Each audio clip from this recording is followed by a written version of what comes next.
On aurait pu passer une semaine plutôt tranquille alors que l'actualité parlait de beaucoup de choses sauf de politique, mais non.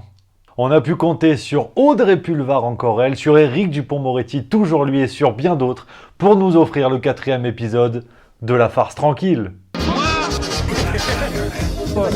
Taisez-vous. Non mais cet homme est ahurissant.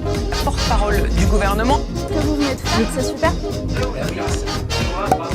Ouais, on va faire comme les youtubeurs, parce qu'il paraît que c'est bien pour faire grossir la chaîne. N'oubliez pas de vous abonner, ça c'est important, parce que j'en connais qui regardent les vidéos et ils disent oui, je m'abonnerai plus tard. Non, oh, on le fait maintenant, bientôt 100 000. C'est grâce à toi qu'on va y arriver. Donc on s'abonne et pouce bleu. Apparemment, il faut dire pouce bleu. Ouais, c'est un pote Schtroumpf qui m'a dit ça. Et oui, hein, les amis, vous le savez, déjà un mois que l'émission La Farce Tranquille existe sur Juste Milieu, votre émission 100% politique tous les mercredis à 18h. On décrypte, on analyse, on ricane. Et cette semaine, on va encore s'en mettre plein les babines parce qu'on a de belles actus.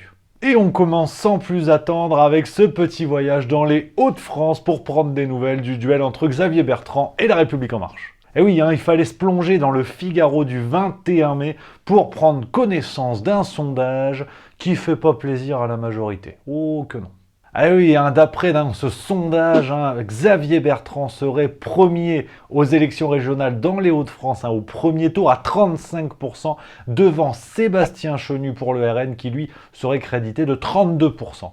Allez, La République En Marche est très loin avec le candidat Laurent Pietraszewski qui serait à 10% derrière la candidate de la gauche Karima Delli qui elle serait autour de 20%. Et au second tour, quel que soit le scénario, qu'on ait une quadrangulaire ou une triangulaire, c'est-à-dire 4 candidats ou 3, ce serait quand même Xavier Bertrand. Ouais. Allez, La République En Marche, là, fera faire une marche arrière. Ouais. Je ne fais pas de commentaires, même si je vous vois souffrir. Bon alors attention, vous le savez, c'est un sondage, on fait dire au sondage à peu près ce qu'on veut, mais justement, Juste Milieu est là, c'est la nouveauté de cette semaine dans La Farce Tranquille. La nouveauté c'est quoi? Le match de la semaine. Eh oui, après tout, bon, les instituts de sondage font à peu près ce qu'ils veulent, et pourquoi pas nous? Alors Juste Milieu lance son institut de sondage, toutes les semaines, un match qui va opposer 2 candidats choisis par mes soins. C'est pas un pote à moi, choisi par mes soins, c'est une expression. Donc le duel de cette semaine oppose Xavier Bertrand à Éric Dupond-Moretti, notre ministre de la Justice à l'emploi du temps élastique qui peut aller faire campagne dans les Hauts-de-France. Alors pour voter, pour choisir votre candidat préféré, les liens sont tout en haut de la description. Il y a 2 liens, un pour Xavier Bertrand, un pour Éric Dupond-Moretti. Allez, c'est bien pensé. Donc vous votez, puis la semaine prochaine, je vous donne le résultat de ce duel, savoir qui a gagné, et puis on en fait un toutes les semaines. Elle est pas belle la piémontaise? Et oui, donc Éric Dupond-Moretti, vous l'aurez compris, qui est un petit peu l'attraction dans les Hauts-de-France, lui qui a été parachuté par La République En Marche pour aller foutre une branlée à tous les copains. Bon, pour l'instant, il a autant d'efficacité que le conseil scientifique. C'est-à-dire qu'il va pas ramener beaucoup de voix, comme Carla Bruni. Puis en plus, le mec multiplie quand même les petites bourdes médiatiques, lui qui est lancé dans une véritable croisade contre l'extrême droite. Ouais, même quand il se fait chipper, ça c'est une affaire rigolote, il était allé coller des affiches dans les Hauts-de-France, tu sais, pour faire pour prendre des photos pour le journal du coin. Regarde la photo. Ouais, en bouton de chemise avec une montre, à 20 000 francs suisses. Ouais, j'ai mené l'enquête. Ouais, 20 000 francs suisses, c'est une breguet, apparemment. Et j'y connais rien, moi, en montre, donc me demande pas. Non, bien sûr, le but n'est pas de discuter de est-ce qu'on doit coller des affiches avec une montre de luxe. Dupond-Moretti s'est expliqué, puis même on sait qu'il a un parcours, il vient d'une classe très modeste. Pour lui, c'est vraiment une satisfaction d'être arrivé là dans la société. Bon, globalement, on sent tartine le cubitus avec du boursin. Non, la vraie question, c'est que même quand il y a ce genre d'affaires, alors qu'il pourrait en profiter pour justement mettre en avant son ancrage modeste et tout ça, non, c'est la faute du Front National. Ouais, même quand ça n'a rien à voir, c'est la faute du Front National. Si, il l'a dit. Il a dit, c'est une honte, c'est du caniveau. J'ai bossé toute ma vie et je suis ulcéré par ces méthodes. C'est ça, le Front National, voyez-vous. Ouais, même quand ça n'a rien à voir, c'est le Front National. Ouais, tu vois, à midi, j'ai bouffé froid. Peut-être que c'est un coup des Le Pen.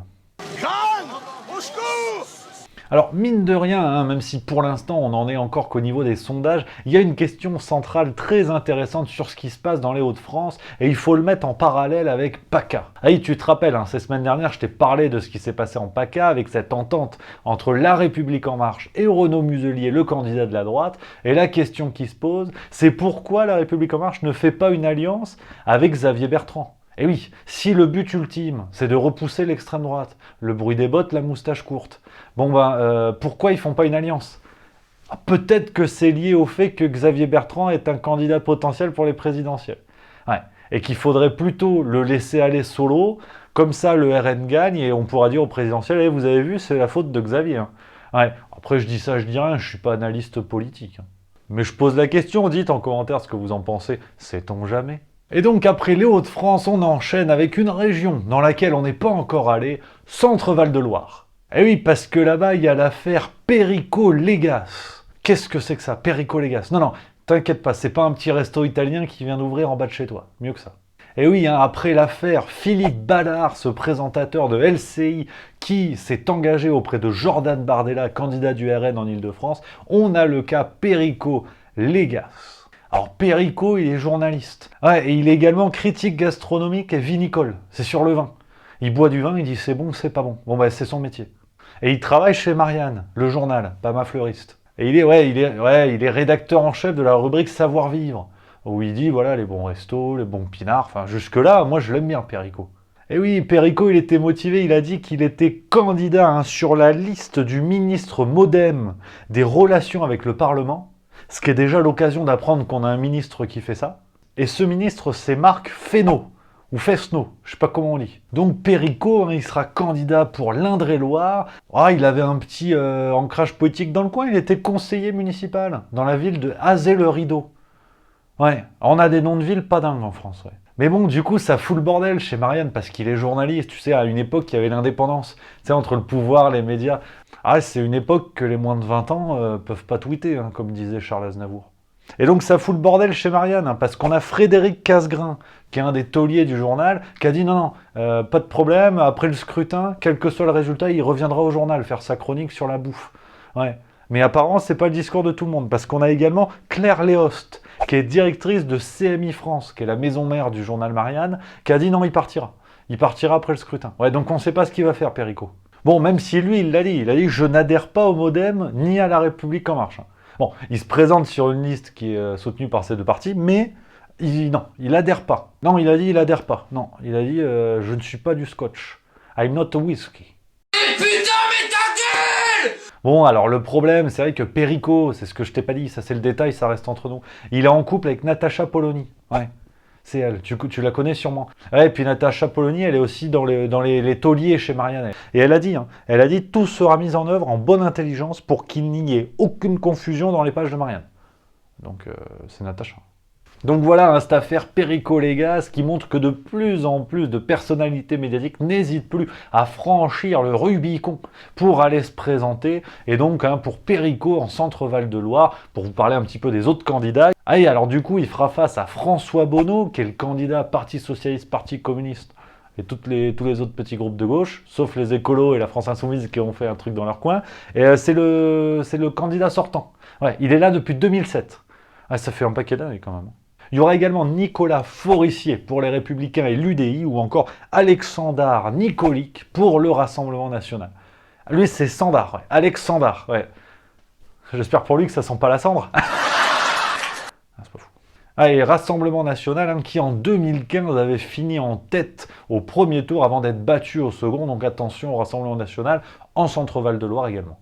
Et enfin, on continue le voyage et on revient en Ile-de-France, qui sera un petit peu le point d'orgue hein, des vidéos, parce qu'en Ile-de-France, on risque d'en parler et de se fendre la poire à de multiples reprises. Là encore, on a eu droit à un sondage, et pour l'instant, c'est Valoche Pécresse qui prend la tête. Ouais, fallait regarder le journal du dimanche du 23 mai, un sondage IFOP fiducial, donc là c'est sérieux, c'est un tout petit peu mieux que le cabinet de sondage Juste Milieu, hein, faut reconnaître. Et c'est Valoche Pécresse qui sera en tête des intentions de vote avec 33%, devant Jordan Bardella 16%, et Laurent Saint-Martin, le candidat à La République En Marche, qui serait lui à 15%. Audrey Pulvar est à 10%. Pour l'instant, ma chouchoute, hein, tous derrière Audrey. Mais ça va monter. Là, je le sens bien, ça va monter parce qu'elle a eu une excellente idée sur le plan électoral. Elle a insulté les policiers. Ouais, elle s'en est pris aux policiers. Ouais, c'est peut-être le mieux à faire. Hein. Ouais, regarde ce qu'elle a dit. Ouais. C'était, il y a 15 ans, Zied et Bouna, pour lesquels nous attendons encore les excuses de la police. La police et le racisme dans la police, c'est évidemment aujourd'hui Théo. Ouais, puis tu vois, Gérald Darmanin, qui était pas content, il a dit « Oh, je vais porter plainte, on s'en prend pas aux policiers comme ça ». Et Audrey Pulvar, elle a dit « Bah moi aussi, je vais porter plainte, parce que c'est comme ça ». Et finalement, Gérald, il a dit « Bah non, on va pas porter plainte tous les deux, si on se rencontrait ». Ouais, si, c'est pas une blague, ils vont se rencontrer, ouais. Donc joli coup de com' hein, pour Audrey Pulvar, hein, tu dis une connerie, t'es reçu par le ministre. Hein. À moi, à ce rythme-là, je vais rencontrer le pape. Donc voilà, hein, on aurait pu mettre cette actu sur Audrey Pulvar dans la partie des pépites de la semaine, mais non, il y a beaucoup mieux. On passe à la dernière partie de la vidéo, les pépites de la semaine.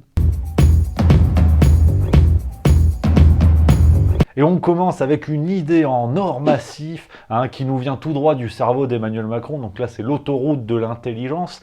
Apparemment, il veut faire un nouveau parti. Ouais, la République en marche, c'est un petit peu poussiéreux, c'est trop vieux, ça lui a rappelé sa meuf. Du coup, il veut faire un autre parti. Ouais, qui serait un grand mouvement social-démocrate. Ouais. Je sais cette merde! Alors pour l'instant, hein, le Modem et Agir, qui sont deux partis qui soutiennent souvent la République en marche, ont dit qu'ils étaient pas chauds. Ils ont dit on va voir ce qu'on peut faire. Mais tu connais juste milieu, hein. Pangolin, ascendant, chien truffier, à poil ras. J'ai cherché pourquoi un nouveau parti, hein. C'est pas juste une idée de merde. Non. On va aller siphonner la droite jusqu'au bout, c'est exactement ça le but du jeu. Et oui, hein, pour comprendre tout ça, il faut remonter en 2002 aux élections présidentielles avec l'arrivée au second tour de Jean-Marie Le Pen hein, face à Jacques Chirac. Et là, le bon vieux Jaco qui va avoir une idée, il faut reconnaître qui était très bonne, qui est de créer, de poser les bases de l'UMP pour déjà faire barrage au Front National, en gros en disant aux autres partis, soit vous êtes avec moi, soit vous êtes pour le FN. Oh merde! Oh, c'est con ça! Et automatiquement, hein, ça avait créé la majorité à droite et c'est ce qui avait donné naissance à l'UMP, aujourd'hui remplacé par les Républicains. Mais c'était vraiment cette idée-là de créer un parti englobant à peu près tous les autres partis qui pouvaient graviter autour, hein, histoire de casser la dynamique des autres candidats qui auraient pu venir marcher sur les bottes de Jacques Chirac. Donc l'idée d'Emmanuel Macron, une fois de plus, hein, n'est pas très originale. On est dans une manœuvre politique plutôt bien sentie, dans un timing hein, qui est là, parce que je veux dire, les présidentielles approchent, donc on est bon. Vous comprenez maintenant d'où sort cette pépite. Et puis on finit gentiment un deuxième pépite de la semaine avec Najat Vallaud-Belkacem, Najat, hein, comme on l'appelle, elle qui sera candidate hein, face à Laurent Wauquiez du côté de Lyon, hein, Auvergne-Rhône-Alpes, et elle a trouvé une idée, ouais. Bon, ce qui est déjà une excellente nouvelle. Je pourrais m'arrêter là, que j'en vois qui ont les yeux qui brillent. Mais non, elle a trouvé une idée pour les petites, tu sais, les petits villages qui sont en train de disparaître parce qu'il n'y a plus de pognon. On ferme les écoles, il n'y a plus de bistrots, il n'y a plus de magasins. Ouais, c'est la catastrophe. Elle a trouvé une idée, ouais. La part de communes rurales qui voient dans l'accueil de ces enfants réfugiés une opportunité dans une petite commune qui s'apprêtait à voir disparaître une classe à cause de la baisse démographique. C'est vrai que c'est formidable. Donc bien sûr que ça va être aussi une chance pour un certain nombre de communes rurales. Ouais, pourquoi pas hein. Bon après, ce sont des conceptions politiques différentes qui s'affrontent, mais dans un premier temps, peut-être qu'elle aurait pu trouver un petit peu de sous pour aider les gens immédiatement. Ouais. Non, c'est pas le but du jeu, je sais pas. Dites ce que vous en pensez en commentaire. C'est Najat en même temps, hein. Elle est là pour nous faire rêver quelque part. Donc voilà les amis pour ce 4e épisode de La Farce Tranquille. J'espère que ça vous a plu. On se retrouve semaine prochaine, mercredi 18h. C'est noté dans l'agenda maintenant. N'oubliez pas de participer au match de la semaine. Les liens sont dans la description de la vidéo. On va prendre cette habitude, il y en aura un par semaine. En attendant, hein, n'hésitez pas à découvrir les autres vidéos juste milieu. Si vous ne connaissez pas, on fait connaissance, c'est normal, en bonne et due forme. Sinon, vous pouvez vous abonner. Ça, c'est une excellente chose. Et puis voilà, moi je filoche.